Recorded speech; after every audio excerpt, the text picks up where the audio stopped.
This is a Sandy Boy Productions podcast.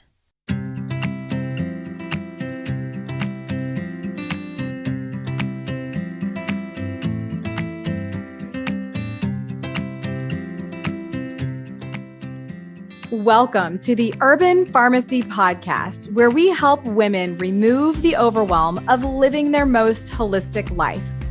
This is the place to find evidence-based nutrition tactics, healthy lifestyle and wellness tips, abundance mindset, and easily implementable low-tox living strategies so you can rise up to your full potential and protect your family's health.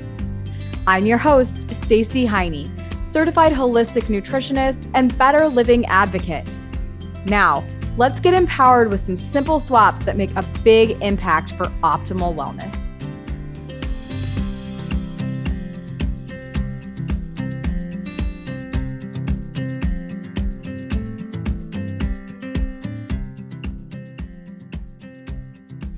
Hello. Welcome back to the Urban Pharmacy Podcast.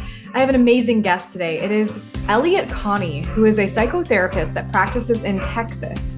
He is the host of the popular daily podcast, The Aha Moments, which I love and adore, by the way. You need to go listen to it.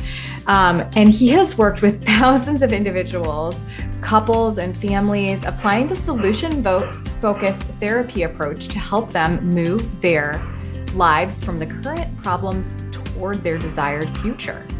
He is the founder and director of the Solution Focused Universe, an online learning community that also conducts training to help professors master the solution-focused approach in their work.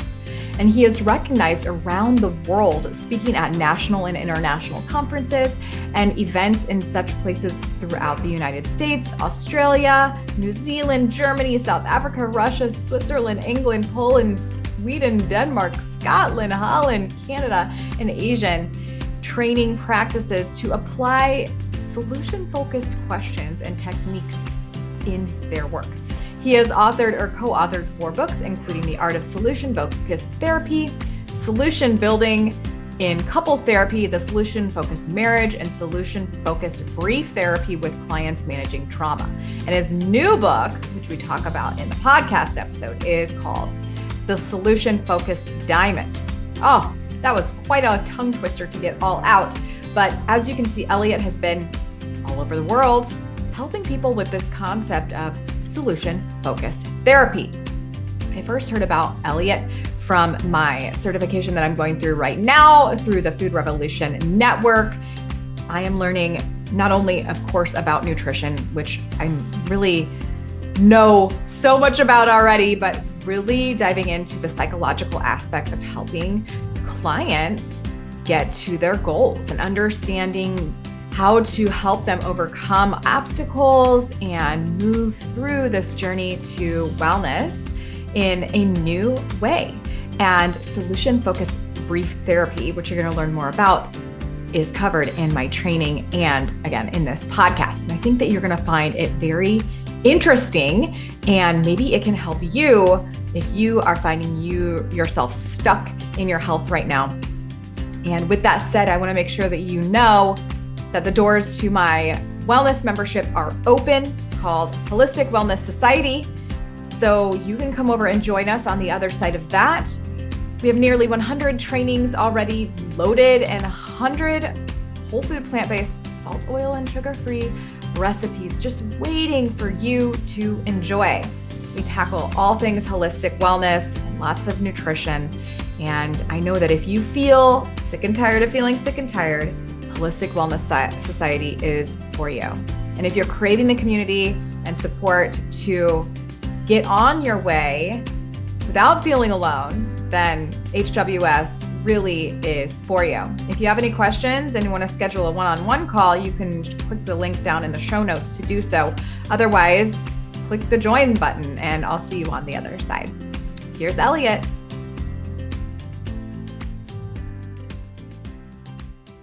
All right, Elliott Connie, welcome to the Urban Pharmacy Podcast. Thank you so much for being in my presence today.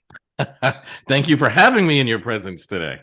I found you through the Food Revolution Network certification that I am currently going through to add on to another notch of my tool belt for wellness.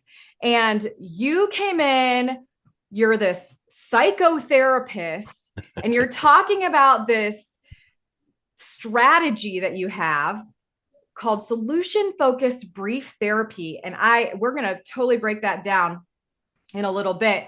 But your conversation, you overcame the objections so well of the woman that was interviewing you. And I was like, wow, this guy could seriously help so many people and just help me as well understand more about the psychological aspect of how to coach people and how to also just help people stay focused on how they have so much within them that can help them heal and help them overcome whatever they're going through. And so I want to know first, though, before we talk about everything that you offer and all of the solutions that you have, I want to know how you got to where you are. And I want to hear your story of how you became a psychotherapist and why. Wow. It's funny because I can answer that question in literally like 6 hours. Like that is a long, lengthy journey.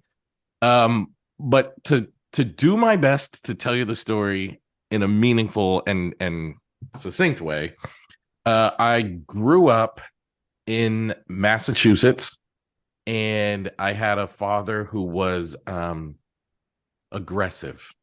We'll say that. And it really had a negative impact on me. I was anxious. I was suicidal. I was depressed. I had low self-esteem. I had no self-worth. And I knew that was wrong. Like, I knew that life shouldn't be that way. I can't tell you I knew what life should be like, but I knew that life should not be that way. And when I was around 19, I decided to take my life. I decided that I don't want to be here anymore, and I can't live with this. And it wasn't that I was so depressed I wanted to go. It was actually like I knew life was wrong. I knew my life was wrong, and I couldn't figure out how to fix it. So in essence, it was like I just wanted to give it back. It's like I don't want this anymore, so I'm not going to participate. And as I was laying in my dorm room, I was in college because I could play baseball, and I totally felt like I didn't belong there, and I was different from everybody else on the campus. And I don't know, I can't really describe it. But I was laying in my dorm room, and I was thinking about like the pending doom that was coming. I had this thought, that, if I were to die, at my eulogy, everybody would talk about like how sad Elliott was, and I didn't know Elliott was in trouble. Mm-hmm. But and for whatever reason, I couldn't live with that. I wanted them to be mad at my dad. I wanted them to be like, Elliott's dad was a jerk. Like, so it's so funny that it's like in that moment, I decided I have to live long enough so everybody knows what the real issue was. Mm-hmm. Wow. And that, I know that sounds crazy, but that like completely changed my life, because in that moment I decided to live. In that moment I had a purpose. Like in that moment I had a reason to be alive for the first time. It wasn't some great reason like I want to be a doctor, or I want to change the world, or I want any of that stuff. It was, I want to live long enough so people know my truth. And the wisdom that came from that, and the hope that came from that was powerful. And at some point along the journey, I realized that if you give your pain a purpose, it no longer torments you. Like, it's still there. Like, I was still aware that I had this pain. I was still aware that I had this trauma, but it was no longer a tormenting part of my psyche. And I wanted to, I wanted to help people like so bad. Mm-hmm. I wanted to help people who were in a similar position as me, thinking that they had to like solve all of their problems, or they were doomed because they had an abusive parent or whatever. And I thought the best way to do that was to go to school and become a psychotherapist. But when I was in school, it was actually a very disheartening experience, because I learned you don't learn how to help people in graduate school studying psychotherapy. You learn about problems, and you learn to think of people as broken so you can fix them. And there's a difference between helping someone and fixing someone. They're not the same thing. Mhm. And I wanted to help people. I couldn't view people as broken because I didn't want anybody viewing me as broken. And right around the time I decided to quit graduate school because I just didn't see why I would be doing this, I read about this thing called solution-focused brief therapy. And it was like literally, it was like 2 or 3 pages of this huge, massive textbook. But it was exactly how I wanted to be doing this work. It was exactly the type of psychotherapist I wanted to be. And it was exactly how I wanted to talk to people. It was unbelievable. And since that time, that's all I've been doing. I literally practice it in my therapy practice. I travel the world teaching people about it. I write books about it. And my journey is to tell people that your life can change in an instant, regardless of how difficult it may have been up until that point. Oh, okay. So you say there's a difference between fixing people and helping people. Yeah. I wanted to talk about that later, but I think that it's a good time to bring that up right now. How do you do that? I mean, is that how solution-focused brief therapy is implemented? Or is this just a concept that, because as a nutritionist, as a mentor, it is so difficult. And we kind of covered this in the certification conversation that you had, but it's very difficult to not want to help the person by giving them solutions. But what we think might be their solution, but you have them almost uncover solutions on their own. And is that the difference? What do you mean by the difference between fixing and helping people? Let me just ask that question. Yeah, let me give you an example. So you're a nutritionist, right? Mm-hmm. And part of your job as a nutritionist is to get people to make healthier choices in their food and diet. Mm-hmm. So if I come to you and I make very bad choices in my food and diet, and let's say I have a trauma background, Mm-hmm. and eating is a comfort thing, and I've gained God knows how much weight through that process. Yep. I think there are 2 ways in which to view someone, like, oh, this person is totally screwed up. I need to fix them and show them how to eat properly. Mm-hmm. Or you can say to them, how amazing is it that through your pain and trauma, you found something that would comfort you and it worked? Like, how cool is it that you needed something to make you feel good and you found food actually worked? Like, how cool are you that you knew how to solve this problem with food? Now, yeah, it came with some secondary consequences, but before we even talk about those, I just want to say how amazing you are that as a child, you discovered something that could cause you happiness in a world that didn't have a lot of happiness for you. Mm-hmm. Mm-hmm. So let's say I challenged you and I asked you, let's say you woke up tomorrow and now you solved the next problem, which is how to use food in a way that's advocatory of your body instead of hurting it. Mm-hmm. What would you notice yourself doing? And people start describing like, oh, I would do these choices and those choices. When you treat people like they have value and they can solve their own problem, they transform.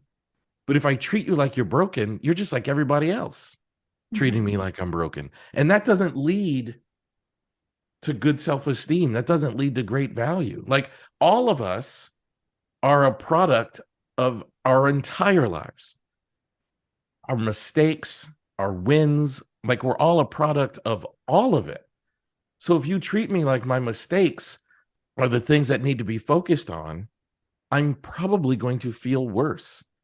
And the greatest thing you can do, because look, you're a nutritionist, I'm a psychotherapist, and other people watching this might be other things. But what we all have in common is we want to help people become the better version of themselves. Mm-hmm. And if you want to help someone, your job is not to teach them not to inform them, not to judge them, assess them. Your job is to inspire them. An inspired human being is literally capable of anything. So if I come to you and it's like, I need help with my nutrition, I need help with my body, I need help with my health, I don't need you to tell me, blueberries are a superfood, you should eat more blueberries. I don't need you for that. I can go read that. I need you to show me that I have enough value and worth that I can change how I eat, and that journey would be worthwhile. Because it is very likely that someone in my life taught me that I don't have enough value and enough worth. So you don't have to tell me to eat more kale. You don't have to tell me to go walk more. I already know that. You don't have to, what you have to tell me is you matter.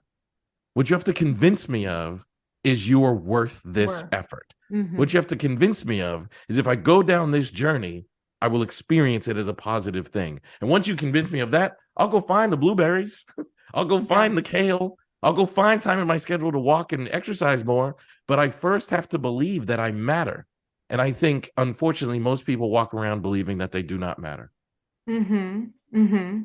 And what do you think about somebody as they go toward, because you're right, not everything that I teach is nutrition.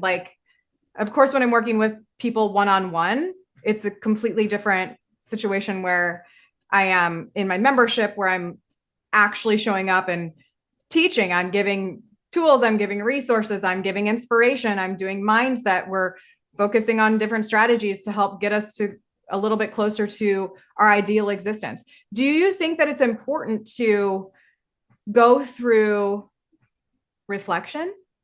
I really wanted to ask you this question first. What is solution-focused brief therapy? And then also within that, is there a piece of reflection? So what solution-focused brief therapy is, it's a way of doing psychotherapy that focuses on the outcome the client is seeking as opposed to their problems that brought them into therapy. So that answers my question. We're not going to focus on the past. Well, we are going to focus on the past, but we're going to focus on how you got through it. Let me. Okay. Yes. Let me give you an example. Yep. And I know you're not supposed to ask people or women this question, but how old are you? Can I ask you that? I'm 38. 38. Are you married? Any children? Boyfriend? Yes, partner? I'm married and I have almost 6-year-old boy. Okay. How long have you been married?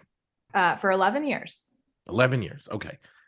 Now, leading up to your marriage, I guarantee you some difficult things happened. You've had your heart broken, maybe you've had a partner who wasn't so great, or maybe you had a partner who wasn't loyal or whatever. I guarantee all the things. All the things. Yes. So one of the things you might let's imagine you came to me for therapy. You might say something like, I'm really struggling in a relationship with my husband. And I'm upset with my husband about this, and this, whatever. And a question I might ask you is, where did you find the courage to get married after going through all of the things leading up to it?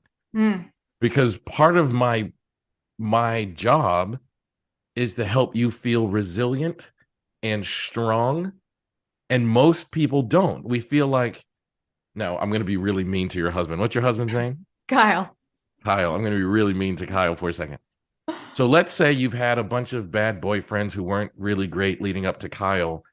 And then you discover Kyle is just as bad as all of them. You come to therapy and you're like, I make these bad choices and I'm not good at selecting men. And I let them walk all over me. And you feel like the problem is me. And my job is to remind you that it's not. And my job is to remind you of your own strength and value and resilience. And once you remember that, you're able to make different life choices. You're able to transform your life. You're able to create an existence that you're more pleased with. So I think the fundamental thing is belief in people, regardless of the circumstances with which they came to you. And even look at my life. I was literally on the brink of death. And I became one of the most world-renowned psychotherapists on the planet. I'm holding right now my 5th book. The journey will include triumph and tragedy.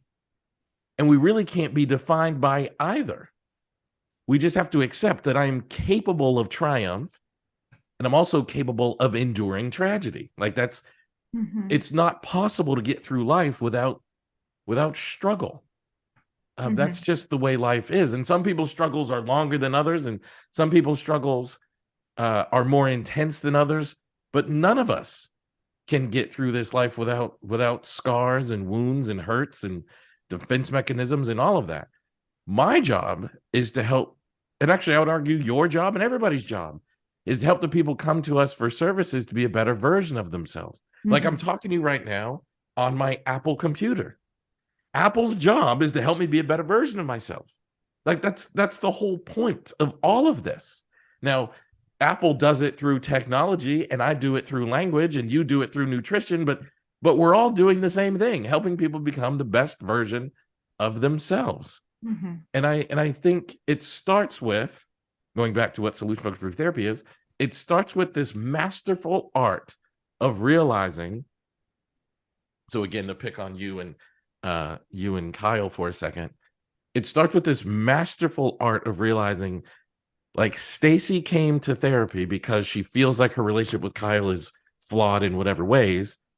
And my job is to help her remember, well, it might be flawed, but there's also greatness within you, greatness within Kyle, and greatness within the relationship. And the more we can focus on that, the more you can have more greatness. Hey there. Before we get too far into this show, I want to invite you to Holistic Wellness Society. This is my monthly membership community for women like you that are ready to tackle their health in a holistic and natural way. I know that you are ready to feel better within your own body. I know that you want to reduce your toxins. I know you want to learn how to eat more whole plant foods and to learn breathwork tactics, to learn about detoxing, to learn about how to reduce your risk of cancer, to learn about how to use herbs as medicine, and all of the things that really culminate when we think about that holistic life, tackling our mindset, getting in the energy that we really want, right? Showing up in the world and making the impact that we really want. And again, living a natural, holistic life. It really takes time. This is a journey. And I've been living this way for over a decade. And I want to give you all of the tips and tricks that I have learned over 12 to 15 years now of research and study and certifications and licenses. And I also want to bring in some of the best guest experts that I know of in the field of health and wellness to help you get on your way. Currently, we're tackling mindset and Holistic Wellness Society, in addition to comfort foods and herbs and spices to use for more energy. It's really amazing, all of the things that you're going to learn when you come into Holistic Wellness Society. But here is your invitation.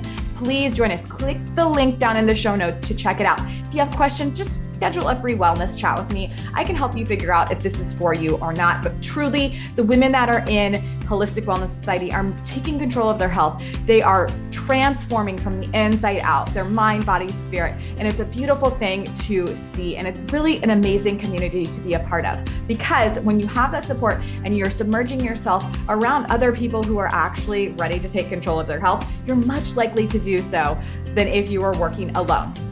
So speaking of that, I want to encourage you to click on the VIP option. If you need one-on-one access to me, you can have that if you are a VIP member. So you have two options. You have the basic and the VIP package. Most of the women that are in the VIP have the biggest transformations. We're talking about weight loss. We're talking about hormonal balancing. We're talking about mindset. We're really talking about taking that next step into their ultimate life and going toward that ideal existence. It's an incredible transformation to see. And again, you're invited regardless of which package you choose. Come join us on the other side and see what it's all about to live your best holistic natural life in Holistic Wellness Society. See you there.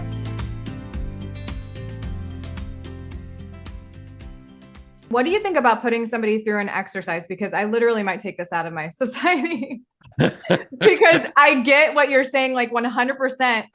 But this exercise for me was really helpful to understand a little bit more about who I was. Because I think that's like everybody goes through all these things in their life, right? And sometimes we suppress them so much that we're not really identifying like why maybe we are who we are. That's just something that I think. And I would love to hear your thoughts on that. But for instance, there's an exercise that I have my clients do. I may or may not keep it, depending on what you say. It's called a storyboard exercise. You've probably heard of it. You go through, times in your life up to from when you were born, from when you can remember until now. And you're going through good times, influential people, less than optimal times. And you're identifying things and you put them in order chronologically. And you kind of look at like, what's happened in my life? Who has been influential? What has not been so good? What's been really good? And just to kind of identify who you are. And then you go on to write the next chapter of like who you want to be. What do you think about that? I want to know your thoughts. Do you think that that's something that could be powerful? Or do you think that we should be focusing on like, this is who, you're here right now for a reason. You've gotten to where you are because you're A, B, and C. You've gotten through all the things you've gotten through, and you're a powerful individual. You can do hard things, like all that. Let's move forward from here. What do you think? Do you think we should reflect? Do you think we should? I don't think that we should reflect on problems. I think we should reflect on how problems gave us strength. Mm-hmm. So anytime you ask someone about something hard they went through, I think you need to remember to ask them how they got through it. So not just what was the hard thing? Well, the hard thing was, I had a whatever thing happened in my past, but you also have to ask, and what did you tap into to get through that really hard thing? Mm-hmm. Mm-hmm. Yeah. Because I think all of us are strong. We've all gotten through really difficult things, but most of us don't give ourselves credit for it. Mm-hmm. So reflecting on that, I think, is very important. Can you tell me more about the diamond in the book that you wrote? Yeah, that's actually a cool thing, because that is this new book. It's beautiful.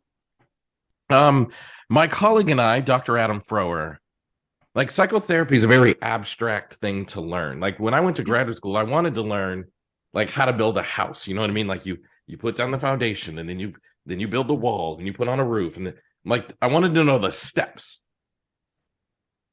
But they were teaching us theory, which to me felt very abstract, and I couldn't grasp it. Mm-hmm. So Adam and I spent about a decade like really diving into the language that happens in a psychotherapy session until we realized there's actually a flow. I don't know that there are steps, even though that's what I wanted when I went to graduate school, but there's like a flow to a solution-focused conversation, and the diamond is that flow. And it is represented in 3 parts. The first thing you do with a client is you have to ask them what their desired outcome is. And I would actually say that as a nutritionist, that's what you should do as well. I would say that to almost every field. Like ask your customer, your client, your patient, whatever, what is it you're hoping to achieve? If I'm going to hire a nutritionist, I'm doing that to achieve some sort of an end, right? Like it's not just, you know what, I just randomly stumbled on the internet and I found your information, so now you're my nutritionist. Like there is an aim that I'm shooting at, which is why I want you to be my nutritionist. And you should ask them what that aim is, because that's going to inspire people. Now they're going to say things like, I want to lose weight, perhaps. Who knows? But I want you to go as deep as possible. If someone says, I want to lose weight, I want you to ask them why. Like, what difference would it make to you to lose 20 pounds? And you're going to find things out like, my wife doesn't like that I've gained weight since college. You're going to find out that like I have type 2 diabetes and my doctor said I'm at risk of a heart attack. So that's actually what they want. They want to live. Mm-hmm. It actually has nothing to do with the 20 pounds or not. It has to do with life. Like I want to live. And you need to be able to have conversations with people about the meaningful aspects driving their change. Mm-hmm. So that's the first thing we do, is we focus the conversation on the desired outcome. The next thing we do is we do something called a description. So we ask people to describe to us how they believe their lives would look when the transformation they want is present. Yeah. And then the last thing, most people think of psychotherapists as giving advice, like, oh, Stacey, you and Kyle have told me you have these problems. I want you to go do these 3 things and fix it. We don't do that. We believe in people's autonomy. And we end our session in a way that honors client autonomy. So that is the solution-focused diamond as developed by myself and Dr. Adam Frowen. And so what this is that you're kind of letting them go and trusting that they're going to make more optimal decisions because you've empowered them. Yes. And because we've inspired them. Yes. Yes. Now, within this desired outcome, do you think that that would be a good parallel to like helping people understand their why? You know, you've heard their why. You've heard that all over. What's your why? Yeah, I wouldn't describe that's the point, but I would say there's a parallel there. Yes. Okay. And with the description, do you think that it's beneficial to get as descriptive as possible? Like, yes. Like, what does it smell like? What are you wearing? How do you look? I will often say things like, when you get out of bed, what's the first foot you'd put on the floor? That's really descriptive. And how would you know that you're putting your foot on the floor in a world where things are different for you? And when you, in your case, when you looked at Kyle, what would be the first thing you would notice that would tell you, I'm looking at Kyle, but different on this day? And how would you know that Kyle was looking back at you in a way that honored you're different on this day? Like, I would like really minute. Wow. Yeah. I'd like, for an hour, I'd be like, and when you touched Kyle, how would Kyle know that his very loving and adoring wife is touching him? And when Kyle touched you back, how would you know that your very loving and adoring husband is touching you? And when you said you had a daughter, I think? A son. And when your 6-year-old son looked at you, what would be a clue to you? What would the 6-year-old son notice that would tell him, my parents are a little bit different today? Like, we get it like an hour of just really descriptive, minute questions. Wow. And then you let people free. You potentially offer, let's work together. Or, you know, would you like, I heard you say this. Did I ask everything that you wish me to ask you? Yes. And if not, or if so, like, would you like to continue on or meet again? Yes, we ask people. We don't anticipate or assume that they want to come back. So we ask people, if you think another conversation would be helpful, let us know. I'd be happy to do it. And so the people that you have helped paint their desired outcome, gotten super descriptive with, in terms of what that desired outcome looks like, do you find that they're taking massive action? Yeah, oh, for sure. Because like, you can't not take action when you're inspired. You just can't. Right. And things inspire us, right? Like you're the mom of a 6-year-old boy. So I'm guessing kindergarten, somewhere in there. Yeah. Grade level. Now here's a horrible example of this point. But you might watch the news of like a tragedy at a school. Yeah. And that's going to inspire you. And you're going to hug your son a little bit tighter that day. Right. Because you can't not. Once you're inspired, you literally cannot not change. It's like just the high five habit. High five habit. I don't know if I know that. Oh my gosh. Mel Robbins, high five habit. You give yourself a high five. And like she's saying, or like on the mirror.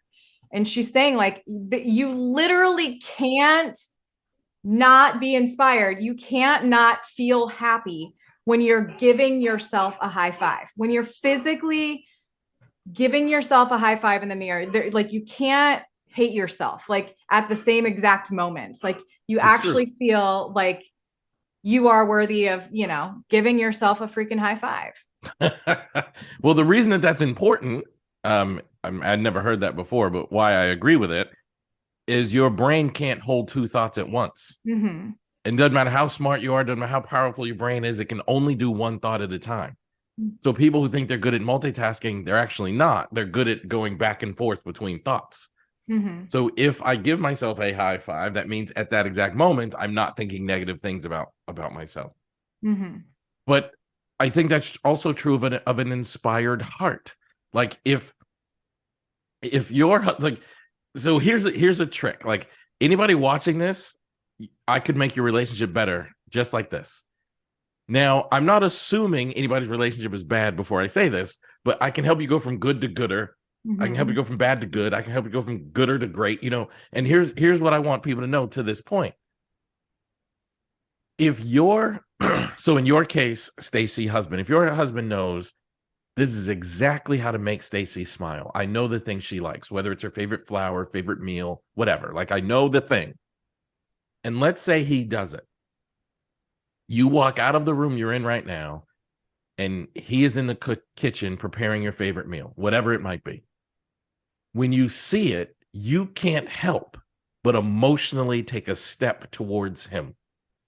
And you are infinitely more likely to do the thing that makes him smile and feel good.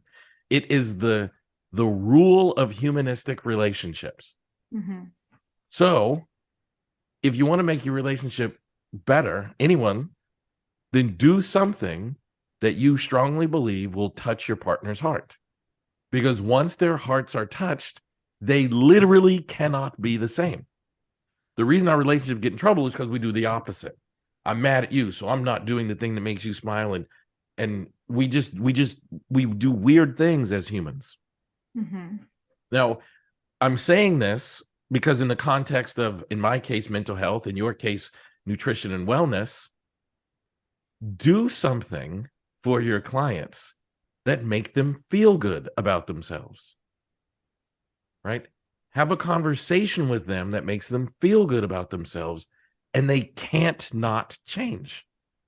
Like I have a friend who's a nutritionist, and I've seen this person like get frustrated with their clients because like I gave them a whole diet plan and they only followed it for 2 days. And I was like, but if you celebrate that 2 days with them, they'll stop beating themselves up for the rest of the week, making bad choices. If you celebrate that 2 days, they're significantly more likely to have 3 days next week. But we have to like train our brains to realize like it really is my job to inspire. Like that's truly what I'm supposed to do. I can't ask someone to change and hold back inspiration. Like inspiration is the gasoline in the car of change. You can't ask your car to go if there's no gas in it. So think about this as you talk to people. Like it's our job to have a conversation with them that makes them feel good, because then they cannot not change. That's just the way humans are wired. Ugh. It's so mind-blowing. Like you literally have all of these little golden nuggets. I listened to your podcast, and it's like 3, 4, 5 minutes, 6 minutes sometimes, like of just mind changing. Like you put me into a completely different mindset, and I feel like you have this magic potion. But I really need to, well, I guess I just really need to get into your program, which we're going to learn more about here, so that I can better help people, because it's helping me. And I'm really realizing how impactful it can be just to be inspired. I think that some of the podcasts that I listen to on a normal basis are inspiring, but when I listen to you, it's like a completely different level. And you're not even saying anything like, you're just like you said, you're not saying like, do this, get up, do a gratitude journal, get, 5 minutes earlier, whatever. You're just like inspiring in some magic way. It's seriously amazing. And it really works so much. I mean, even just you talking about like the different foot on the floor, like, and how I would look at my husband, like I literally envisioned like white sheets with a linen like bed skirt on a wooden floor, and my left foot, like I'm like, wow, like I can be there. I can do this. Like I know exactly what it looks like if you just give me the chance to paint that picture of this ideal life. It's incredible. And here's the thing about that, right? So if I told you right now, I'm going to give you $1 million, but there's one catch. You cannot tell anyone, including Kyle, that you have it for 1 week. So I'm going to write you a check for a week from now. And if you tell anyone that you have it, the check dissolves. So you got to keep this secret. If you can hold this secret in for 7 days, go to the bank, cash the check, you got $1 million. I guarantee you in that week, Kyle would look at you and he'd say, "What's going on with you?" Because he would notice like really small changes because you literally would move through life differently. Yeah. Literally, like the way you walk would be different. The way you talk would be different. And it'd be really subtle, but it'd be different. And he would say, "You look a little different today. I don't know what it is, but you seem..." And if that's true, and we know that it's true, if that's true, then that means on the day when you decide, you know what? I'm going to change the way I eat. I don't like feeling this way anymore. I'm going to eat more vegetables. I'm going to walk more. Kyle would also notice that because you would look at him differently. You would feel different. And there would be ways that people close to you, like Kyle and your son or best friends or parents, whatever, they would say things to you like, "Hey, Stacy, what's going on?" And you would just, because you move differently. And through this process, we help people describe those really small things, which is why it sounds like a crazy question. Like, "Hey, Stacy, on a day when you've decided to take control of your health and make better choices, which foot do you put on the ground first when you get out of bed?" Mm-hmm. That sounds like a ridiculous question, but the truth is you do get out of bed differently when you get out of bed with a purpose. Mm-hmm. And that's what we ask people to experience through our sessions. Oh, okay. So incredible. I have so many questions, but I really do think that I'm just going to have to figure out how to work with you further here. Before we learn how to get involved with what you offer, Elliott, and how to work with you, can you tell me one thing that I ask all of my guests? Okay. One more question. Yep. What does holistic living mean to you? I don't know. That's kind of the reason I say that is I don't want to say trigger word. I don't mean it quite like that, but I think we're all living holistically all the time. So this idea that like I've got to live holistically, like we're all doing it all the time. What I think is we all need to increase our awareness, so that we are enjoying the entire breadth of the human experience. Because I think living holistically means enjoying the entire breadth of the human experience. But most of us, we rush through life and we only pay attention to small parts of it. And unfortunately, those small parts are usually the negative parts. And like, you have a husband whom I assume you love. You have a son whom I assume you love. And you'll wake up one day and you'll hug your husband before you or he goes off to work. And then you'll hug your son before your son goes off to school. And then you'll go and you'll have work, and it might be a stressful day where, everything is not going exactly how you want it to. And then at the end of that day, maybe, you and I become friends, and I say, "Hey, Stacy, how was your day?" And you're like, "Oh, it was terrible. I had such a stressful day at work." But in my head, like, you just totally missed. You just hugged your son and husband to start the day. Like, but we don't catch that all the time, right? We don't catch that. And in my world, that hug is actually the most important thing that happened in the day, because that's the irreplaceable, invaluable thing. But we just whisk through life. And I think we're all living holistically, meaning you did the hug, or hugs, plural, but did you slow down and attend to them? And I think most of us don't. And I don't really resonate with holistic living, but I do resonate with a more aware living experience, because you should be aware of the stress that happened at work, but you should also be aware, but I started my day hugging my husband and my son, and boy, that matters. Yeah. So if someone says, how was your day? It's perfectly reasonable to say, you know what, it was super stressful, but I'm glad I have I'm glad I got that hug in the morning, and I look forward to the hugs I'll get in the afternoon, because that's a more aware experience. Oh yeah. That's so good. I think that's probably one of the best ones I've heard. Most people are like, well, it means natural living, or it means just tackling things like one at all of these different sections of life and wellness, but awareness in all of it. You're already doing that. Like, you're Yeah. already living. You can't not live a holistic experience, because the world forces you to experience the entire breadth of humanness. Right. But are you aware of it? I think is a better question. I love that. Okay. So how do people work with you? I mean, you have 5 books. 5 books. And so people can get those. Now you also offer help for coaches that want to, and health professionals that want to, or just professionals that want to help people better. And then also one-on-one. So tell me all about that, and how do we follow you? Well, the easiest way to find my resources is go to my website, which is elliottconnie.com. Super easy, elliottconnie.com. Just spell my name correctly, 2 L's and 2 T's. Mm-hmm. You can also follow me on social media, Instagram, TikTok, Facebook, and you can find me at Elliott Speaks, is my handle across all those platforms, Twitter, all of them. And I would love for you guys to follow me. And I would love for you to get my book, my newest book. I would love for you to listen to my podcast, all of which you can find on my website, which again is elliottconnie.com, 2 L's, 2 T's. Awesome.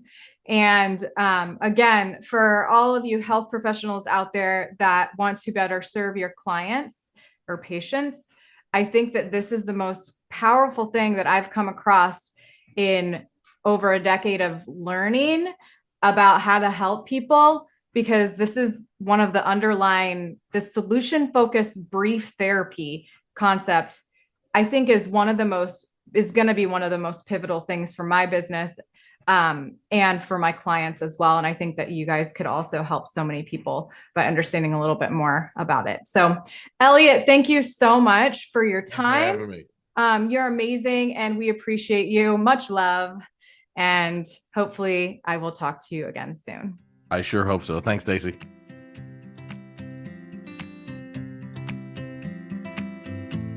I'm over here cheering you on because you just finished another episode of The Urban Pharmacy.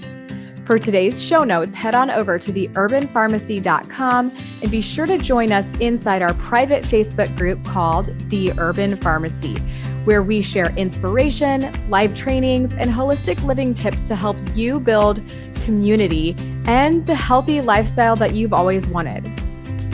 If you enjoyed today's episode, make sure you hit that subscribe button and please consider leaving us a 5-star review. Before we connect again on the next show, follow me on Instagram at The Urban Pharmacy. That's urban with an H and pharmacy with an F. And I can't wait to hear your wellness journey as we get to know each other better. You know, there's truly no better time than now to level up your life, and I am so proud of you for showing up today. Until next time, be well, Health Crusader.